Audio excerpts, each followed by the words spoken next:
बिस्मिल्लाहिर्रहमानिर्रहीम। अस्सलाम वालेकुम। Welcome to she's cooking corner. तो क्या हाल है आप सबके, कैसे हैं आप सब। तो जी आज हम अपने किचन में बना रहे हैं लाहौर का बहुत ही फेमस, बहुत ही मशहूर लाहौरी कतलम्मा। इसको घर पे बहुत ही आसान तरीके से किस तरह से बनाया जाता है मैं आपको बताऊंगी। इसके लिए आपने रेसिपी को फुल वॉच करना, एंड तक देखिएगा और इसी तरह से रेसिपी को फॉलो करते हुए आप बनाइएगा तो आपका भी मुझसे भी ज़्यादा अच्छा बनेगा। तो ज़रूर ट्राई कीजिएगा। तो बिस्मिल्लाह करते हैं, स्टार्ट करते हैं अपनी रेसिपी को। तो जी 3 कप मैंने मैदा ले लिया। आप कोई भी घर का कप सेट कर सकते हैं। इसको अच्छी तरह से आपने छान लेना है। ये तकरीबन 1.5 पाव होगा।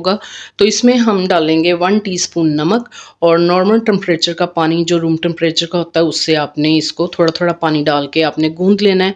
ना तो इसकी ज़्यादा सख्त डो हो और ना ही नरम हो, तो दरमियाना सा होना चाहिए और थोड़ा थोड़ा सा पानी करके आपने शामिल करना है। आप देख सकते हैं इतना सॉफ्ट हो। और अब हम इसको पानी नहीं लगाएंगे। 2 टेबल स्पून आपने ऑयल के डालने और तकरीबन 3 से 4 मिनट अच्छे से आपने इसको गूंद लेना है। इसी दौरान अगर आप मेरे चैनल पर नए हैं तो प्लीज़ इसको सब्सक्राइब कर लें, लाइक करें, शेयर करें, बेल आइकन के बटन को ज़रूर प्रेस कीजिएगा। इससे होगा कि सबसे पहले मेरी रेसिपीज़ आपको मिल जाएंगी।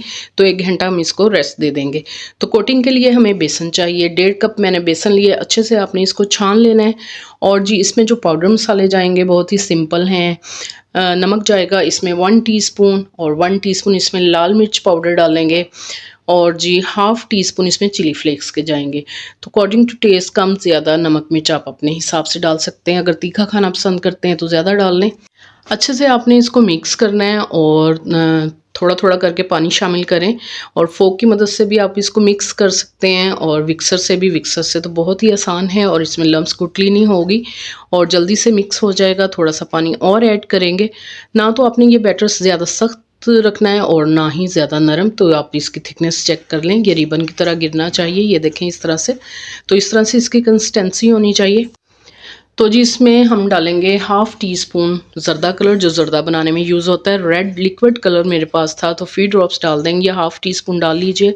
तो ये पाउडर कलर भी होता है रेड, अगर आपके पास वो है तो वो डाल लें 1/2 टीस्पून। तो आप कलर अपने हिसाब से देख लें कितना गहरा होना चाहिए। तो ये बिल्कुल परफेक्ट है। तो इस तरह से आप कंसिस्टेंसी भी इसकी चेक कर लें। इस तरह से होनी चाहिए। अच्छे से मिक्स करें। तो जी 1 घंटा हो चुका है। आटे को हमने जो रेस्ट दिया था आप देख सकते हैं कितना ये नरम है। तो आप 2 से 3 बार इस तरह से इसको करें और जी आप देख सकते हैं ये अब हम ट्रे में निकाल लेते हैं इसको। तो जी आपने हथेलियों की मदद से इस तरह से इसको खींच खींच के इस तरह से आपने इसको गूंदना है और हाथों को आपने ग्रीस कर लेना है। अगर ये चिपके तो 2 से 3 मिनट आपने इस तरह से करना है और थोड़ा सा ऑयल लगा लें, हाथों को ग्रीस कर लें आप और इजीली आपसे ये हो जाएगा इस तरह से। जितना ये जो है इसको गूंदेंगे उतनी ही इसमें लचक पैदा होगी और जितनी लचक पैदा होगी उतना ही अच्छा हमारा कतलम्मा जो है बनेगा। 3 से 4 मिनट आपने इस तरह से इस हाथों को ग्रीस करके कर लेना और पेड़ा बना लेते हैं। और जी इसको रोल कर लेंगे। हाथों को ग्रीस कर लेते हैं ताकि ये हाथों को चिपके नहीं। तो इस तरह से आपने रोल कर लेना है और फिर हम इसको 3 हिस्सों में जो है डिवाइड कर लेंगे, यानी कि 3 पेड़े बना लेंगे अपने अकॉर्डिंग टू बर्तन के। तो जितना हमारा बर्तन है, पैन है, उसी हिसाब से हम पेड़े जो बना लेंगे। तो आप आपके जितना भी घर में पैन है, साइज़ जितना भी है उसी हिसाब से आप पेड़े बना लें और 10 मिनट आपने इनको ज़रूर रेस्ट देना है पेड़ों को।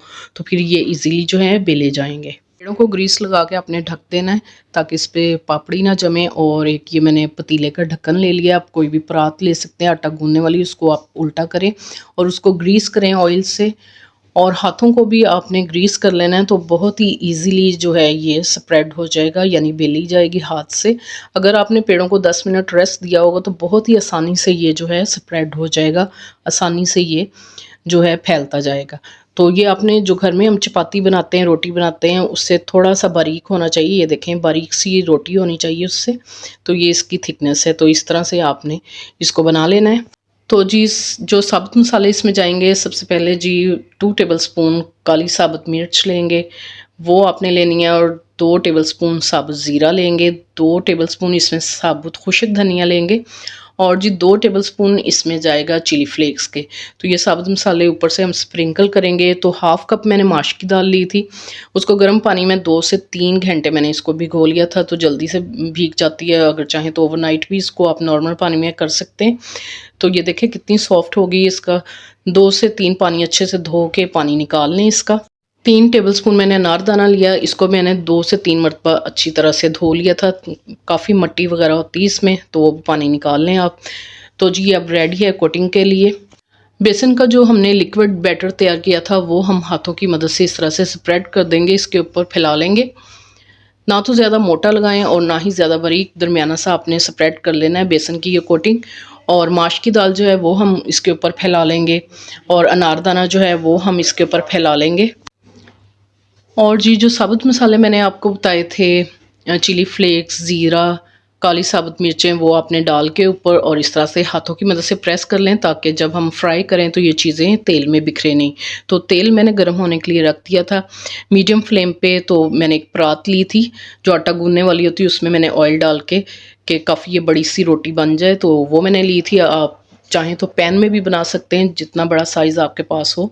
और इसमें कट लगाएंगे तेज़ नाइफ़ की मदद से ताकि ये पूरी की तरह फूले नहीं। तो जी ये चंद सेकंड्स में ही पक जाती है एक साइड इसकी, 5 से 6 सेकंड में बन जाएगी मीडियम आंच पे। और दूसरी साइड पे भी इसी तरह से हम पका लेंगे इसको, तो बहुत ही ये जल्दी बन जाती है। तो ये दोनों तरफ से जो है हमारी कुक हो गई हैं, तो इसको मैं थोड़ा सा सीधा कर लेती हूँ और आपने इस तरह से इसको निकाल लेना है, एक्स्ट्रा ऑयल इसका निकाल लें। और ये इस तरह से मैं ढक्कन पे रख देती हूँ। तो बहुत ही ज़बरदस्त ऊपर से क्रिस्पी और नीचे से नरम बनती है रोटी की तरह, बहुत ही ज़बरदस्त। और इसी तरह से तमाम जो है वो मैं रेडी कर लूँगी। देखें ये कितना क्रिस्पी है।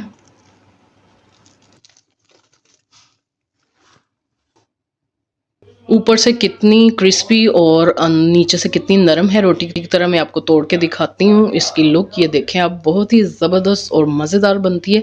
तो ज़रूर ट्राई कीजिए, बिल्कुल आप इसको घर पे बना के खा सकते हैं, आपको लाहौर जाने की बिल्कुल ज़रूरत नहीं है। बनाइए, खाइए और इन्जॉय कीजिए। अगर मेरी वीडियोस आपको अच्छी लगती हैं तो लाल सब्सक्राइब के बटन को प्रेस कीजिएगा, साथ में बेल आइकन ऑल पे प्रेस कीजिएगा। इससे ये होगा कि सबसे पहले मेरी रेसिपीज़ आपको मिल जाएंगी।